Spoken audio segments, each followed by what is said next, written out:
иртен тотынганнар иде безнекелер. Әле безгә кунаклар да килде бит әле. Табигатька чыгып, ял итәргә дип тотынганнар, сәгать 10да планлаштырырга тотынганнар инде малай, китәргә дип, көч-хәл белән сәгать 2 тулды, 3нче китте.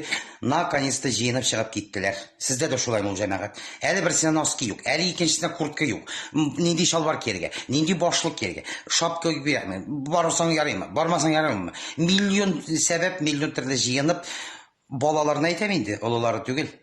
Әйтәм бит. Әйбер таба алмыйча, әйбер кия алмыйча, ансы монда иде, тегесе кай икән, монсы кай икән. Мин читтә генә карап торып, әби мәрхүм әйтмешли, Сибиргә китүче әллә кайчан киткән, җыенган да чыккан да киткән. Булар табигатькә баручы халык сәгать 10дан 2-гә чаклы җыендылар, исән согына барып әйләнеп кайтса ярар инде. Мин, как всегда, иде, ни старшой, ни кухняда пешерәм. Шулай. Сездә ничек үтә? Сездә дә балалар белән шулаймы ул?